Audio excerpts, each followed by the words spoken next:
Hello friends, welcome to my channel. আজকের ভিডিওতে আমি আলোচনা করব এভরি এর ব্যবহার সম্পর্কে। তো বন্ধু, তোমরা ভিডিওটা কন্টিনিউ করতে থাকো। দেখো বন্ধু, এভরি এর প্রথম ব্যবহার হলো অনেক ব্যক্তি বা বস্তুর মধ্যে প্রত্যেককে পৃথক পৃথকভাবে বোঝাতে এভরি ব্যবহৃত হয়।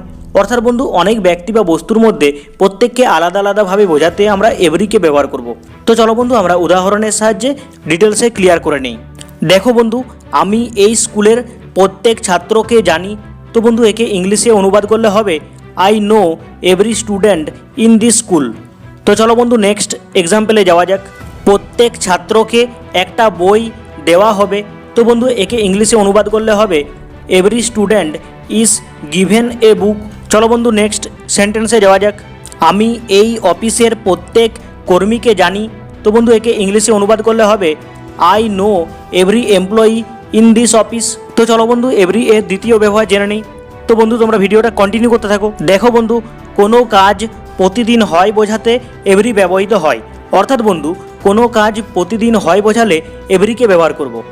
তো চলো বন্ধু, আমরা উদাহরণের সাহায্যে ডিটেলসে ক্লিয়ার করে নিই। সে প্রতিদিন স্কুলে যায়। তো বন্ধু, একে ইংলিশে অনুবাদ করলে হবে he goes to school every day.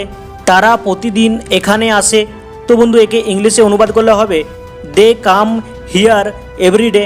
অর্থাৎ বন্ধু, তোমরা মনে রাখবে, অনেক ব্যক্তি বা বস্তুর মধ্যে প্রত্যেককে পৃথক পৃথকভাবে বোঝাতে এভরি ব্যবহৃত হয়।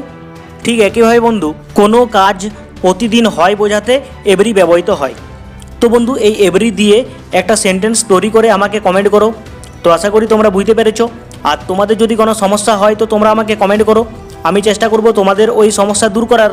আর সবশেষে একটা কথাই বলবো, আমার এই ভিডিওটা যদি তোমাদের ভালো লাগে তো ভিডিওটাকে লাইক করো, চ্যানেলটাকে সাবস্ক্রাইব করে নোটিফিকেশান বেলটা বাজিয়ে রাখো, যাতে পরবর্তীকালে আমি যখন নতুন কোনো ভিডিও আপলোড করব তার নোটিফিকেশান তোমরা খুব সহজে পেয়ে যেতে পারো। Thank you for watching my video.